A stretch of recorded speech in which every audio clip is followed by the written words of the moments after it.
Basta magandang hapon po sa ating lahat mga ka-farmers, mga ka-viewers from Luzon, Visayas at Mindanao. So welcome back sa ating usapang ugalayin, panibagong video, panibagong kaalaman na naman.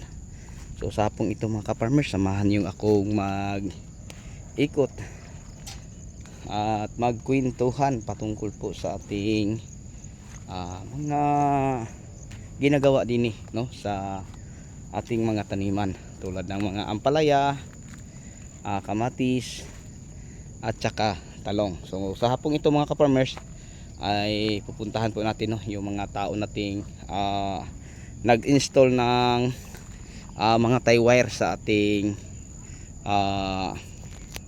mga talong mga ka-farmers para magkaroon po kayo ng idea. So kanina nakapitas tayo din no, ng 40 kilos na ampalaya. So ganyan pa lang mga ka-farmers, kasi ang bunga ay ganito palang kalaki no. So hindi pa sabay-sabay na lumaki kasi bago pa lang po ang ating ampalaya. So ngayon samahan niyo ako habang nag-ikot no, kasi alam niyo inuulan po tayo ng konti oh. So hindi naman masyadong malakas, at least nababasa ang mga dahon, nakakainom na mga ka-farmers. So, hindi naman na ano, kita nyo tuyo pa, pero malaking bagay na po mga ka-farmers no, na nakainom po sila kasi napakainit na po din para yung mga bunga na ganito nating mapapansin ay mabilis na pong lumaki. So ganyan kaganda ang ating ampalaya na ating ipapasilip sa inyo sa hapong ito. So kahit saan tayo mga ka-farmers oh, ganun din oh, magkabilaan. So may mga bunga na pero maliliit pa lang. So yan, papunta tayo mga ka-farmers sa mga tauhan natin na nag-install po ng tie wire, kasi sinabi ko na sa inyo na mas maganda may balag katulad ng ating makikita dito sa kamatis oh. Ayan, napakaganda po ang ating kamatis kasi inuulan po, hindi naman masyadong malakas, taste may ulan. So yung kamatis natin nag-umpisa na po itong may bunga. Ayan na po mga ka-farmers oh. Yan, napakaganda. So ganyan kakapal mga ka-farmers oh. Kasi po hindi po tayo nagpro-pruning, kasi pag magpro-pruning tayo mga ka-farmers hindi natin makikita yung mga bunga na ganyan oh. So nakakatuwang tingnan oh. Napakasiriwa ang talbos kahit mainit ang panahon. Yan, daming tali kasi lahat ng mga sanga ay pinapaano po natin, pinapatuloy. So ngayon mga ka-farmers, punta tayo no sa mga tauhan natin, kasi nag-install po sila ng tie wire para magkaroon po kayo ng diyak kung paano. Kasi bukas mga ka-farmers ay nagpapa-schedule po tayo din ng tali. So isang araw lang to mga ka-farmers, matatapos na po ito kasi napakabilis lang pong magtali. So ganito po ang ginagawa po no ng ating mga tauhan. Ayan po ang tie wire oh. So nasa mga 5 feet lang po ang taas siguro nito, 6 ba no? Pero hindi bumaba sa 5 feet tayo po, na may paltak doon, tinatali nila no, sa paltak din ito pusti. Nakabaon po ito ng mga siguro mahigit kumulang mga 1 metro ang lalim, kasi yung mga pusti natin ginagamit ay mga pusti dati sa ating taniman ng ampalaya. Ito ang mangyayari mga ka-farmers no, isang linya may naka-install na magkabilaang mga pusti. So yung mga pusti natin ay yung mga pinaglumaan sa ating ampalaya noon.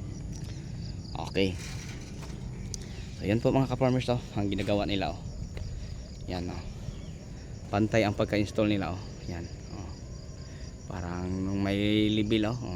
Yan, so ganyan sila mga ka-farmers, dahil sa tagal na po nilang nagtrabaho sa atin, ano na, may experience na po sila kung paano gawin.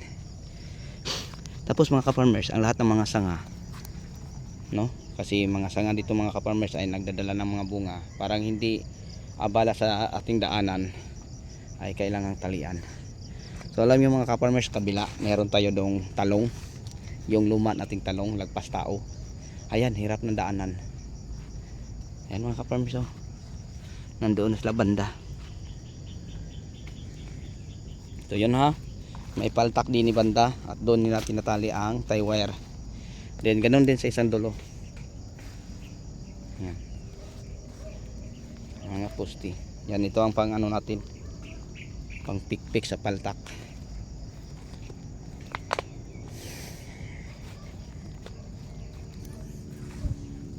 So kanina mga ka-farmers ay galing tayo sa kabila.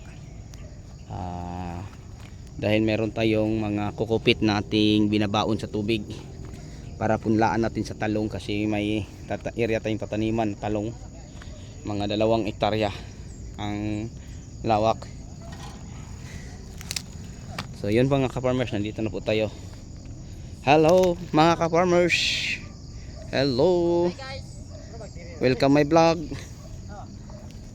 Okay na yun. Yan ang ating tie wire. So number 14 po ito. Galvanize mga ka-farmers, maganda. Pag halimbawa bumili po tayo ng tie wire, yung ganito mga ka-farmers, no? Galvanize po ang brand niya. So yung isang rolyo 36 kilos mga ka-farmers, mga ka-viewers. Tapos ang presyo nito ay nasa dito napakamahal mga ka-farmers, 5.4, no? Pero sa supplier namin nakakamura kami kasi marami ang aming binibili. So yun po mga ka-farmers, ulitin ko, number 14 ang ating tie wire, galvanized ang brand. So yun po ang ating ginagamit, no? Para halimbawa kung magtali tayo ng mga sanga simula sa ano po, isang dulo papunta din So tatalian natin lahat ng sanga na nakalaylay. So kita natin ang mga nakalaylay na sanga, may mga bunga. Ayan. Napakadami pa. Ang ganda pa kasi ang ganda ni Wiwiw.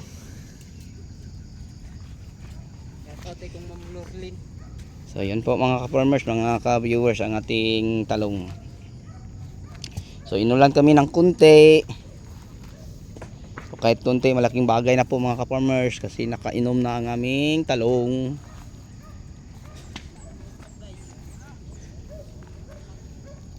So yun po. So ngayon tingnan nyo. So may isang tagahugot sa tie wire mga ka-farmers, na para ang maganda. Tapos isang ikot lang. So rain or shine to sila mga ka-farmers, kasi bukas magtali kami sa mga sanga. Ayan po sila. Yan lang kadali guys. Yan lang kabilis. Kapag may alam. So lamang ang may alam sa pag gawa ng balag. Kasi mas maganda mga ka-farmers na may mga poste, ano, magkabilaan. Tulad nito, mayroon sa gilid, mayroon sa gilid. So kawayan na po ito ang ating ano po, ginagamit yung kawayang pinaglumaan namin sa ampalaya. At ito naman, ito yung kawayan na may tinik, no? Hinati sa 4 ang isang buo, yung malapit sa puno kasi makakapal. So yun po.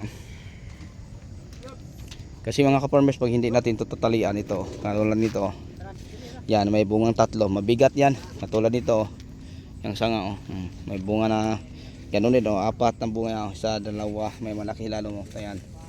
So kawawa mga ka-farmers, no? Pag hindi natin matalian, lumaki ang mga bungang baluktot. Ayan. O, ganyan lang mga ka-farmers. Okay na yan, wala nang problema. Ayos na. Kahit ano, ganun po. So yan lang po ako mga ka-farmers, no, mga ka-viewers. Ang may i-share po namin sa inyo kung paano po kami gumagawa ng trails para itali ang mga sanga. So tie wire ang gamit, hindi yung black twine na tree fly, kasi pag halimbawa may bagyo madali lang maputol.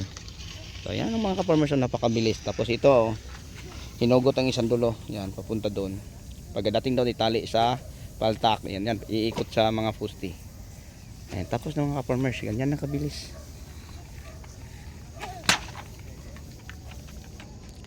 Tapos sila nag ano ng poste, ganyan lang. Okay, so sa inyong lahat mga ka-farmers, mga ka-viewers, hanggang dito na lang po. Maraming salamat. Bye-bye.